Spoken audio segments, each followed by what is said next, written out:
नमस्कार मित्रांनो, माझ्या एम के मॅथ्समॅन चॅनलवर तुमचं स्वागत.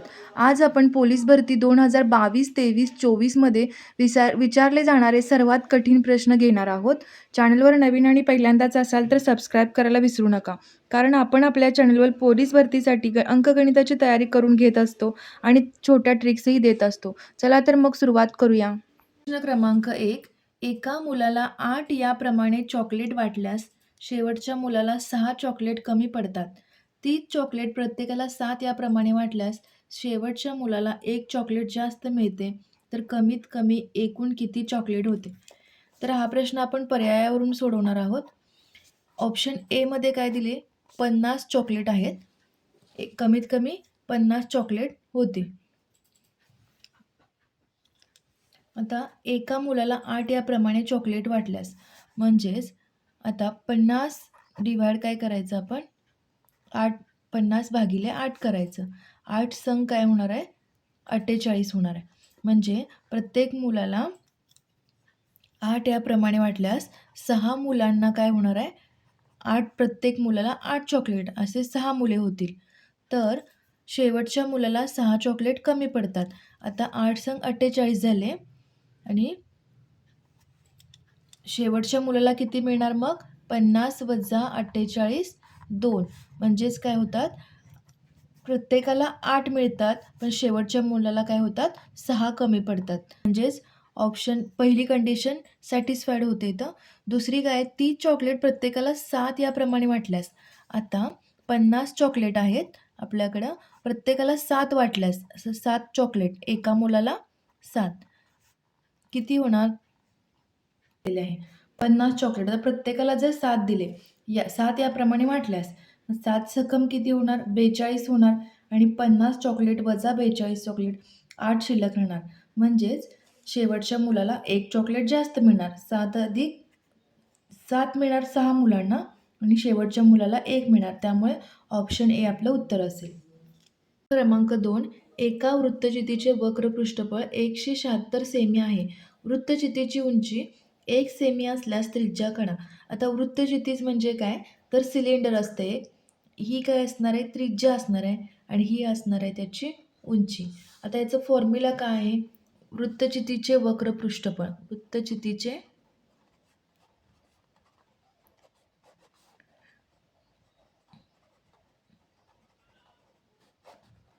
2πr/h असा फॉर्म्युला आहे. आता वक्र पृष्ठफळ किती दिलेलं आहे? 176 सेमी आणि 22/7 काय असतं? 22/7 पायची व्हॅल्यू असते. आर किती आहे आपल्याकडं? आपल्याला काढायला सांगितलं आहे आणि हाईट किती आहे? उंची आहे 1 सेमी. तर 176 गुणुले 7 हे 7 डिनॉमिनेटरला इकडे जाताना न्यूमरेटरला होतात. आता हे 222 आणि 1 काय आहे? न्यूमरेटरला आहे. इकडं काय होणार? डिनॉमिनेटरला होणार. Is equal to R. आता 11 एके 11, 11 सक 66, 11 दोन्ही 22, बे आठी 16 आणि बे चोक 8, 4 सत्ते 28. म्हणजे आर काय असणार आहे आपलं?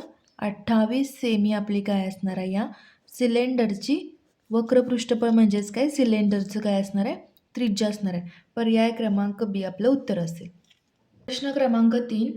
रोहितने मोहितकडून 3 वर्ष वापरलेले जुने यंत्र रुपये 8,57,375ला विकत घेतले. घसाऱ्याचा दर जसाजशी 5% धरला तर मोहितने ते यंत्र किती रुपयांना घेतले असेल? आता इथे आपल्याला खरेदी किंमत काढायची आहे आणि ही आहे ती आपल्याकडे विक्री किंमत आहे आणि 3 वर्ष वापरले ते. म्हणजेच काय? घसाऱ्याचा दर किती दिला त्यांनी? 5%. म्हणजे 95 मूळ किंमत आपली असणार आहे पी. पी ही काय असणार आहे? मूळ किंमत. सुरुवातीला मोहितनं ज्यावेळी खरेदी केलं असणार आहे ते यंत्र, त्यावेळची किंमत काय असणार आहे? पी असणार आहे आणि 5% घसरण आहे. त्यामुळे घट आहे. घसरण म्हणजे घट आहे. 95/100 झालं. आता 3 वर्षासाठी होणार आहे ही घसरण. त्यामुळे आपण 3 वेळा काय घेतोय? 95/100 असं घेतोय. त्यावेळी ते 8,57,375ला ते मशीन विकलं जाणार आहे. आता हेच कॅल्क्युलेशन आपल्याला करायचं आहे. 5 एके 5, 5 9 45, 5 2 10, 0. म्हणजेच आपण असं लिहू शकतोय, हे काय केलेलं 19 डिवाइड 95 भागिले 100, 19 भागिले 20 असं लिहून घेतलंय आपण. 19 भागिले 20. आता हे 8,57,175. तर हे पी आपण कसं काढतोय? 8,57,375 गुणुले 2 दुनी 4, 4 दुनी 8 आणि हे 3 शून्य होणार. 1 2 3 आणि खाली काय होणार आहे? 19 गुणुले 19 गुणुले 19. आता पूर्ण 8,57,375ला आपण ज्यावेळी 19ने आपण 3 वेळा जेव्हा डिवाइड करतोय त्यावेळी उत्तर किती येते? 125 गुणुले हे काय होईल? 8,000. पी आपली मूळ किंमत काय आली मशीनची? 10 यंत्राची. त्या मूळ किंमत काय असेल? 10 लाख काय असेल? किंमत असेल. पर्याय क्रमांक ए. आपला क्रमांक 4, 50 मीटर गुणिले 30 मीटर आकाराच्या बागेसभोवती कडेने 2.5 मीटर रुंदीचा रस्ता आहे. तर रस्ता सोडून बागेचे क्षेत्रफळ किती? आता 50 मीटर लांबी आणि 30 मीटर रुंदीचा रस्ता आहे. आयताकृती काय आहे? एक बाग आहे आणि त्याच्या आतून काय आहे? 2.5 मीटर रुंदीचा रस्ता आहे. 2.5 मीटर रुंदीचा काय आहे? हा रस्ता आहे. तर आपल्याला या बागेचं काय सांगितलंय? क्षेत्रफळ काढायला सांगितलेलं आहे. तर आपल्याकडे आता लांबी काय असेल? लांबी असेल 50 मीटर वजा हे 50 मीटर वजा हे 2.5 आणि हे 2.5 किती होईल? 2.5 अधिक 2.5 म्हणजे 50 वजा काय होईल? 5 45 मीटर काय होईल? ही लांबी होईल. 45 मीटर ही लांबी होईल आणि ही पूर्ण काय असणार आहे? या बागेची रुंदी असणार आहे. ती किती असणार आहे? 30 मीटर वजा 2.5 प्लस 2.5 2.5 प्लस 2.5 म्हणजेच 30 वजा 5 किती असणार आहे? 25 मीटर. आता लांबी गुणिले रुंदी केल्यानंतर आपल्याला या बागेचे क्षेत्रफळ मिळेल. बागेचे क्षेत्रफळ काय असेल? गुणिले 25. लांबी किती असणार आहे? 45 मीटर असणार आहे आणि रुंदी किती असणार आहे? 25 मीटर. म्हणजेच आपलं उत्तर किती असेल? चौरस मीटर. पर्याय क्रमांक डी आपलं उत्तर असेल. क्रमांक 5, एक वस्तू ₹60ला विकल्याने काही तोटा होतो.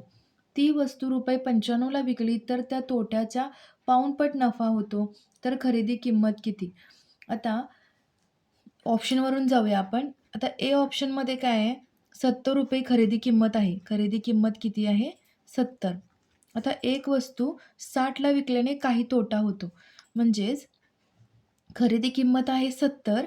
खरेदी किंमत वजा विक्री किंमत म्हणजेच काय असणार आहे? तो आपला तोटा असणार आहे. तर खरेदी किंमत 70 आहे. विक्री किंमत किती आहे? 60. तर आपल्याला ₹10चा काय झाला आहे? तोटा झाला आहे. तोच आपल्याला ती वस्तू 95ला विकली तर त्या तोट्याच्या पाऊणपट नफा होतो. आता ती वस्तू आपल्याला 95ला विकायची आहे म्हणजे तर विक्री किंमत किती आहे? 95 आहे. आता नफा होणार आहे आपल्याला म्हणजेच फॉर्म्युला काय येणार? विक्री किंमत वजा खरेदी किंमत. आता हा होणार आहे नफा. म्हणजे विक्री किती असणार आहे? 95ला विकली आणि खरेदी किंमत आपण ऑप्शन ए वरून 70 घेतली तर किती येणार होतं? 20. तर आता तो जो नफा होणार आहे 95ला विकली तर त्या तोट्याच्या पाऊणपट नफा होतो. तोट्याच्या पाऊणपट नफा होतो म्हणजेच काय? पाऊणपट म्हणजेच काय? 3/4 पाऊणपट होतो तोट्याच्या. तोटा किती आहे? आता हे बरोबर आहे का बघा. 3/4 तोटा किती झालेला आहे? 10 झालेला आहे. नफा किती आहे? 25. आता हे दोन्ही इक्वेशन जर समान आले तर ऑप्शन ए बरोबर आहे म्हणायचं. 2 दुनी 4, 2 पंचे 10. हे किती होणार? 15/2 7.5 येईल. आपलं हे किती आहे? नफा किती आहे? 25. त्यामुळे हे ऑप्शन ए होणार नाही. ऑप्शन बी चेक करूया आपण. खरेदी किंमत किती घेतली? 80 घेतली. म्हणजेच आणि वस्तू विकली आहे कितीला? 60ला. म्हणजेच तोटा कितीचा झालेला आहे? खरेदी किंमत 80, विकली 60ला. तोटा झाला ₹20. आता नफा काढायचा आहे आपल्याला. जर ती वस्तू 95ला विकली, खरेदी केली आहे 80ला 95ला विकल्यानंतर नफा होणार आहे 15 रुपयेचा. तर आता हा फॉर्म्युला यूज करूया. ही कंडिशन आपल्याला वापरायची आहे. नफा हा 3/4 काय असणार आहे, जो तोटा असणार आहे त्याच्या पाऊणपट असणार आहे तोट्याच्या. म्हणजे 3/4 तोटा किती आहे 20, नफा किती आहे 15, 4 पंचे 20, 15 बरोबर 3 गुणिले 5 15. म्हणजे ऑप्शन बी आपला काय आहे, करेक्ट आहे. खरेदी किंमत काय असणार आहे, 80 रुपये खरेदी किंमत असणार आहे. प्रश्न क्रमांक 6 25 पेन्सिली 25 रुपयाला विकल्याने शेकडा 25 नफा झाला तर एकूण नफा किती झाला. आता इथे विकल्याने म्हणजे विक्री किंमत काय आहे, विक्री किंमत आहे 25 आणि शेकडा नफा किती आहे 25. आता फॉर्म्युला आहे आपल्याकडं, विक्री किंमत बरोबर खरेदी किंमत 1 प्लस पर्सेंटेज नफा भागिले 100. पर्सेंटेज नफा आणि विक्री किंमत असेल तर आपल्याला खरेदी किंमत फाइंड करता येते. तर विक्री किंमत आपल्याला किती दिली आहे 25, खरेदी किंमत आपल्याला फाइंड करायची आहे आणि 1 प्लस पर्सेंटेज नफा काय होणार आहे 25 भागिले 100. 25 एके 25, 25 चोक 100. तर 25 बरोबर खरेदी किंमत 1, आता हे 4 तिरकस गुणाकार होणार, 1 प्लस 1/4 खरेदी किंमत, याचं काय होईल 4 प्लस 1 5/4 होईल. तर खरेदी किंमत काय येईल 25 × 4 डिवायडेड बाय 5. हे 4 डिनॉमिनेटरला इकडे गेल्यानंतर न्यूमरेटरला जाईल आणि 5 डिनॉमिनेटरला. 5 5 25. खरेदी किंमत किती आली 20 रुपये. आता एकूण नफा कसा फाइंड करता येईल, एकूण नफा कसा असेल, विक्री किंमत वजा खरेदी किंमत, जी आता आपण काढलेली आहे. खरेदी किंमत 25 वजा 20, 5 रुपये काय असेल टोटल नफा असेल. म्हणजेच कोणता फॉर्म्युला, हा फॉर्म्युला काय इथं महत्त्वाचा आहे, हा फॉर्म्युला पाठ असला पाहिजे आपल्याला. विक्री किंमत बरोबर खरेदी किंमत इंटू 1 प्लस पर्सेंटेज नफा डिवायडेड बाय 100. उत्तर असेल पर्याय क्रमांक सी, 5 रुपये. भेटूया पुढच्या भागात. व्हिडिओ कसा वाटला ते कमेंट करायला विसरू नका. तुमच्या काही शंका असतील तरी त्या तुम्ही कमेंटमध्ये कळवू शकता. व्हिडिओला लाईक करा आणि तुमच्या मित्रांनाही शेअर करा. थँक्यू.